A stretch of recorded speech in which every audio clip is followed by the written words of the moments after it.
Les principales races élevées au Québec sont la Simmentale, la Hereford, la Angus, la Shorthorn, la Charolais et la Limousin. Les différentes races peuvent être classées en deux catégories, soit les races maternelles et paternelles. Les races maternelles, telles que la Hereford, la Angus ou la Shorthorn, sont élevées pour leur précocité sexuelle, leur fertilité, leur facilité de vêlage, leur bonne production laitière destinée aux veaux, la bonne conformité de leurs glandes mammaires et leur longévité. Quant à elles, les races paternelles comme la Limousin, la Simmentale et la Charolais sont élevées pour accentuer la musculature de leur progéniture, améliorer le rendement en viande des animaux destinés à l'abattage et leur bon gain moyen quotidien. Au Canada, les producteurs de bovins de boucherie de race pure sont peu nombreux. Leur principale activité est de produire et de mettre en marché des animaux reproducteurs. Ainsi, ils constituent la base de tous les élevages commerciaux, ceux-ci étant généralement composés de bovins issus de croisements entre plusieurs animaux de race pure. Les éleveurs de race pure sont donc un réservoir de diversité génétique très important pour la production bovine canadienne. Quant à eux, les producteurs de bovins de boucherie commerciaux utilisent les croisements pour produire la viande de bœuf que nous consommons. Pour le producteur, le croisement est un outil de régie servant à accroître la productivité du troupeau et les revenus de l'entreprise. Il offre généralement deux avantages. La vigueur hybride, qui est un phénomène biologique qui implique les gènes et qui résulte de la supériorité des performances d'un veau croisé par rapport à la moyenne des performances de ses parents de race pure, et la complémentarité des races, qui est un phénomène qui implique les gènes et qui donne l'opportunité aux producteurs de choisir les races à croiser entre elles de manière à réunir en un seul individu les caractéristiques désirées de chacune des races choisies. Le type de croisement le plus avantageux est nommé croisement triple terminal. Dans ce type de croisement, la première étape consiste à produire de bonnes femelles d'élevage avec des caractéristiques propres aux races maternelles.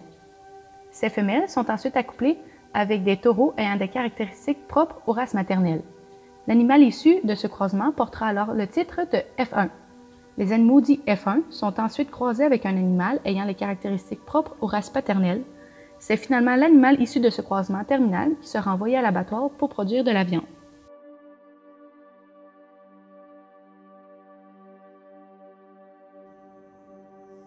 Les éleveurs québécois se doivent d'être performants afin de tirer leurs épingles du jeu. Cela dit, il est important d'évaluer la performance d'un troupeau. Chacun des critères a un impact important sur leur entreprise et peut être la pièce maîtresse qui fera la différence entre la rentabilité et la perte d'argent. La comptabilisation des performances permet de se comparer et de voir où on doit s'améliorer. Une fois que les faiblesses sont établies, il faut trouver pourquoi il y a un manque de performance. Il faut par la suite trouver comment améliorer le tout. L'intervalle de vêlage, le taux de mortalité, le gain moyen quotidien, l'âge au premier vêlage et le taux d'avortement auront probablement les plus grands impacts sur la rentabilité d'une entreprise. Un autre outil utile afin d'améliorer les performances d'un troupeau sont les EPD, l'écart potentiel chez la descendance, qui est une estimation du potentiel génétique des animaux pour plusieurs caractères à partir des performances et de la généalogie d'un individu à l'intérieur de la race. Donc, sans avoir besoin d'attendre les réelles performances d'un animal, on peut estimer dès leur naissance leur potentiel dans le troupeau. Les EPD permettent donc d'effectuer une sélection sur le troupeau plus facilement que par les données concrètes, car ils éliminent leurs facteurs environnementaux. De plus, il est possible de mieux combler les lacunes d'un troupeau en sélectionnant des individus plus performants dans les critères. Bien sûr, les EPD sont gradués de degrés de précision. Plus il y a de données cumulées, plus la précision ou répétabilité est importante. La précision de l'EPD sera beaucoup plus précise pour le taureau ayant eu 87 veaux que pour celui qui en a eu 39 veaux ou que pour celui qui n'en a pas encore eu. De nombreux caractères peuvent être évalués par les EPD. Voici la plupart de ceux qu'il est possible d'évaluer. Les producteurs peuvent sélectionner plus facilement sur certains critères à l'aide des EPD et il permet une amélioration plus pointilleuse. Ainsi, les producteurs peuvent améliorer les défauts précis de chaque vache. Les ABC, Across Breed Comparison, est l'équivalent des EPD mais pour les comparaisons interraces. Les moyennes des ABC est celle du Angus, donc chaque bovin de toute race peut être comparé à la moyenne de production du Angus en utilisant les ABC. La génomique, étude des chromosomes et des gènes, a aussi commencé à faire ses preuves depuis quelques années. Celle-ci complète bien le système des EPD. La génomique vient étudier les gènes précis d'un animal pour ainsi établir la capacité d'un animal à performer pour un caractère, tout comme les EPD. Donc, sans même avoir besoin de données de performance de l'individu en question ou de sa généalogie, il est possible d'estimer les performances de celui-ci pour un caractère. La génomique est encore en plein essor et gagne constamment en précision avec l'augmentation des banques de données d'individus évalués. Bien sûr, chaque caractère estimé n'a pas la même précision, et certains peuvent être faibles en précision. Cela explique pourquoi cet outil complète bien le système des EPD et ne le remplace pas. La génétique est un secteur qui reste encore beaucoup à découvrir. De multiples formes de l'étude des gènes sont entamées et probablement que de nouvelles seront découvertes. Un exemple d'étude du gène qui est de plus en plus connu est l'épigénétique. L'épigénétique est l'étude de ce qui est extérieur au gène, mais qui affecte tout de même son expression. La génomique est souvent considérée comme la pointe de l'iceberg et qui est encore à découvrir dans le monde de la génétique.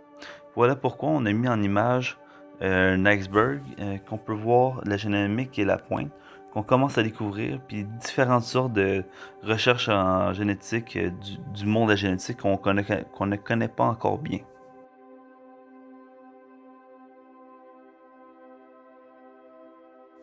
La production bovine du Québec se regroupe sous deux secteurs, la filière bœuf et la filière veau.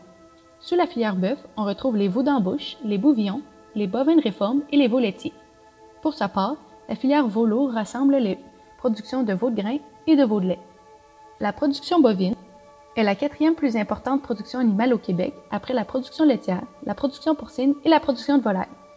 Dans la province, on compte environ 9600 entreprises agricoles dédiées partiellement ou totalement à la production bovine. Présente un peu partout au Québec, la production bovine constitue un pilier important du développement régional et de l'agriculture. Chaque année, ce sont près de 600 400 bovins qui sont commercialisés, ce qui représente une valeur à la ferme d'environ 566 millions de dollars. Malgré cela, à l'échelle nationale, le Québec demeure un joueur modeste. En effet, la production québécoise de bœuf ne représente qu'environ 6 % de la production nationale totale. Par contre, le Québec est un leader du secteur du veau, avec environ 75 % de la production canadienne. Il a été estimé que le Québécois moyen consommerait environ 31 kg de bœuf ou de veau par année. Ainsi, la part de la viande bovine dans l'assiette des Québécois serait plus importante que celle du Canadien moyen, qui en compterait environ, quant à lui, 26 kg par année. De ce fait, la viande bovine arriverait au deuxième rang des viandes consommées par le Canadien, derrière la volaille, et serait suivie par les viandes de porc et d'agneau.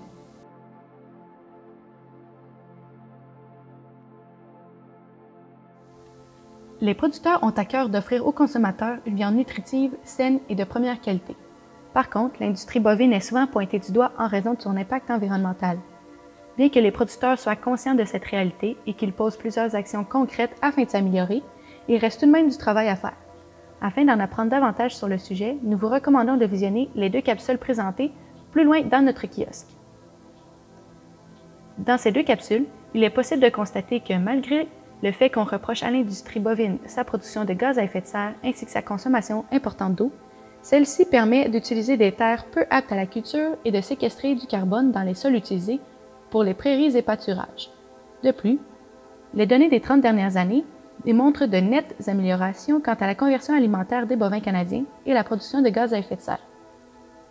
Des chercheurs de l'Université du Manitoba et d'Agriculture et Agroalimentaire Canada ont constaté qu'aujourd'hui, la production de chaque unité de bœuf canadien utilise 17 % moins d'eau, exige 29 % moins de bétail reproducteur, demande 27 % moins de bovins pour produire la même quantité de viande, nécessite 24 % moins de terre et produit 15 % moins de gaz à effet de serre. De plus, selon le Beef Cattle Research Council, il fallait en 1950 environ 10 kg d'aliments afin de produire 1 kg de viande. Aujourd'hui, il ne faut que 6 kg d'aliments pour produire ce même kilogramme de viande. Malgré tout, il est évident que les prochaines années seront remplies de défis de taille pour l'industrie bovine. Ces changements, bien qu'essentiels, risquent de transformer radicalement la production. En effet, les bonnes pratiques agro-environnementales assurent le développement durable des entreprises bovines.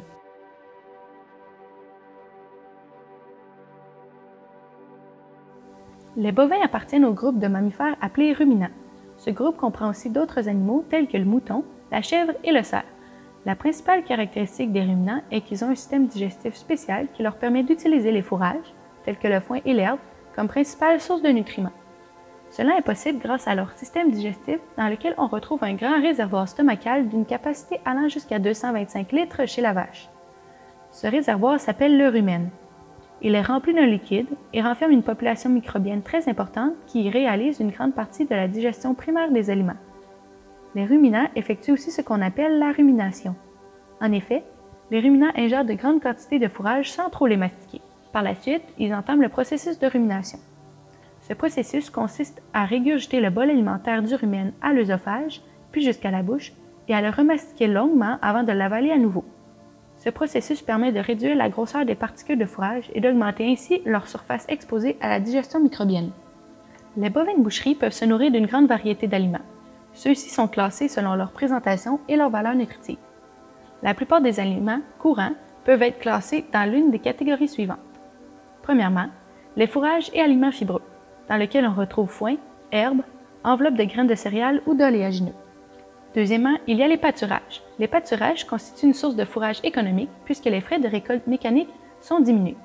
Il existe 3 principaux types de pâturage, tels que le pâturage en continu, le pâturage en rotation et le pâturage en bande. La présence en continu est lorsqu'un nombre fixe d'animaux est mis dans un pâturage et que ces derniers sont laissés aussi longtemps que l'herbe pourra les nourrir. La présence en rotation est lorsque le pâturage est morcelé en plusieurs enclos.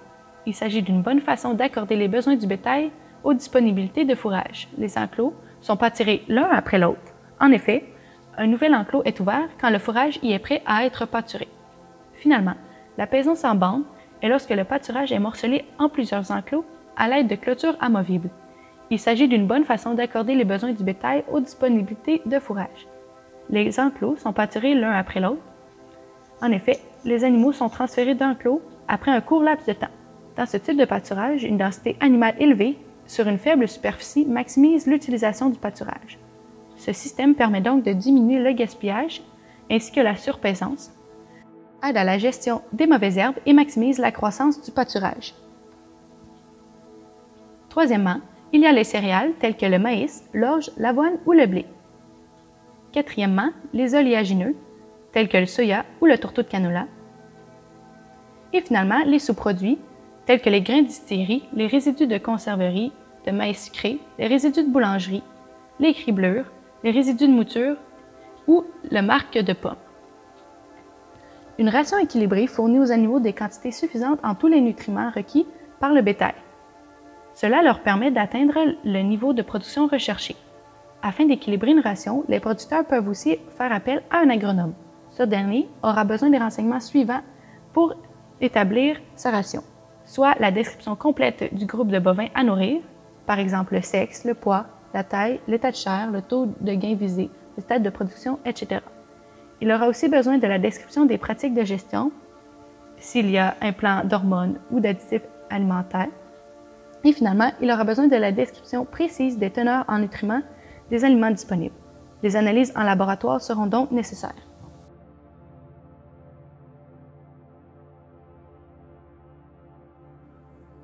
Le cycle de vie de la vache se traduit par sa naissance, suivi du sevrage et la saillie à l'âge de 15 mois, d'un premier vêlage autour de 24 mois et une deuxième saillie à peu près à 64 jours post-vêlage.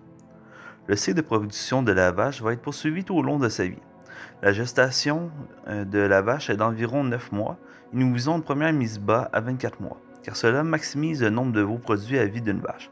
Ceci doit donc être fécondé à l'âge de 15 mois. L'important est de ne pas compromettre la performance de la vache tout en permettant de générer un veau. Pour cela, nous visons une saillie aux 2/3 du poids de mature de la femelle. Cela se situe en moyenne à 14-15 mois. La vache reproductive est généralement gardée le plus longtemps possible tant que celle-ci génère des veaux avec une performance acceptable tout en maintenant une bonne santé. Le cycle de production du bouvillon se traduit par sa naissance, son sevrage, son achat par l'engraisseur et son abattage qui est autour de 18 mois. Le bouvillon d'abattage débute sa vie sur une ferme de vaches-veaux. Souvent, plusieurs manœuvres sont effectuées lors de la naissance, dont la pose des boucles de traçabilité, la désinfection du nombril et la pesée du veau. Certains effectuent d'autres manœuvres telles qu'injection de vitamine E et de sélénium, afin de prévenir certaines maladies, ou même d'effectuer l'injection de vaccins. Les mâles sont souvent castrés dans leurs premiers mois de vie. Aussi, l'écornage qui consiste à retirer les cornes de l'animal s'effectue souvent dans leurs premiers mois de vie. Cette intervention permet de réduire les risques de blessures pour les animaux et les humains. Quant à lui, le sevrage a lieu environ à 240 jours de vie. C'est à ce moment que l'animal cesse totalement de consommer du lait afin de manger que des aliments solides. Par la suite, les veaux sont généralement vendus dans les encans, soit spécialisés pour la vente de veaux, ou par des encans d'animaux. Les veaux y sont achetés par des parcs d'engraissement où ils passeront le reste de leur vie avant l'abattage. Cette ligne du temps représente un circuit de la mise en marché du bœuf. Après l'engraissement, le bouillon est vendu à un abattoir où l'abattage et la découpe de la viande se feront. Par la suite, la viande sera vendue pour effectuer de la transformation lorsque nécessaire et sera acheminée à des grossistes. Ensuite, le tout sera souvent vendu à des épiceries pour finalement aller dans l'assiette du consommateur. Durant les dernières années, et d'autant plus depuis le début de la pandémie de COVID-19, la mise en marché de proximité est mise de l'avant. Cette mise en marché diminue entre autres le nombre d'intermédiaires entre le producteur et le client. Un exemple de mise en marché de proximité serait qu'un producteur effectue la naissance et l'engraissement d'un animal ainsi que la mise en marché de la viande, mais ferait faire à forfait l'abattage et la découpe de celle-ci.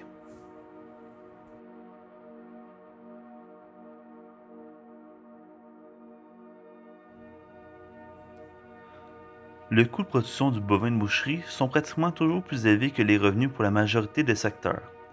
Afin de combler le manque de revenus, nous disposons au Québec d'aides telles que l'assurance stabilisation du revenu agricole, l'ASRA. Cette assurance compense approximativement le 2 tiers des pertes de revenus et le 1 tiers de ces pertes sont assumées par le producteur. Donc, l'ASRA est une assurance d'appoint afin d'aider à affronter les mauvaises années. Cependant, le coût de production du bovin de boucherie est souvent trop élevé par rapport aux revenus, car le prix vendu est établi par le marché boursier de Chicago, donc par la compétition mondiale. La problématique est qu'au Québec, nous avons un coût de production bien plus élevé, car nous avons des normes de qualité bien plus élevées et des réglementations bien plus strictes que nos plus grands rivaux mondiaux, ne serait-ce que pour le salaire minimum des ouvriers agricoles. Si nous prenons comme exemple la production de veaux d'embauche, le revenu stabilisé est très rarement en dessous du prix du marché. Cela est de même pour le bouillon d'abattage. Cela dit, il est difficile dans le bovin de boucherie de perdurer dans le temps, car le revenu est rarement élevé et les coûts de production toujours élevés. Le secteur est en déclin, le coût de la viande est en augmentation constante dans les épiceries, mais cette augmentation est très peu ressentie dans les élevages, et le coût de production augmente constamment.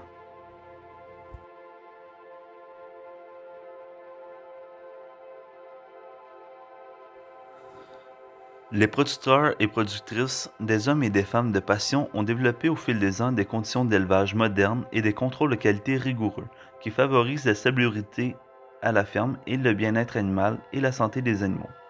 Le bien-être des animaux est un gage de respect, mais permet aussi d'améliorer les performances de ceux-ci. Donc, les producteurs ont avantage à s'assurer du bien-être de leurs animaux car ceux-ci leur rapporteront une plus grande rentabilité, soit avec une meilleure production, par exemple un plus grand gain moyen quotidien, ou en diminuant les frais de production tels que les frais vétérinaires car la santé du troupeau sera meilleure. Durant les dernières années au Québec, il y a eu de nombreuses avancées pour le bien-être animal. Entre autres, il y a eu la loi sur le bien-être et la sécurité de l'animal. Celle-ci vient encadrer les détenteurs d'animaux, dont les éleveurs de bétail. Elle donne des standards minimums à respecter pour le bien-être animal. Le secteur de bovin de boucherie est réglementé sur différentes facettes dont le transport des animaux, la durée des trajets sans accès à de l'eau et nourriture ou la densité animale. Aussi, ce ne sont pas tous les animaux qui peuvent être transportés. Par exemple, certains animaux sont jugés inaptes ou au transport. Un exemple serait que celui-ci ne peut se déplacer par lui-même.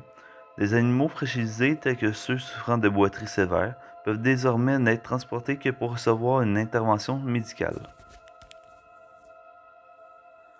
Le bien-être animal est de plus en plus mis de l'avant, notamment avec des programmes tels que VPB+, qui vient améliorer le secteur de la sécurité des aliments, la biosécurité, le bien-être animal et l'environnement. Le programme consiste à s'assurer du bien-être des animaux d'élevage, mais aussi à enregistrer les différentes manipulations faites aux animaux telles qu'injection de vaccins.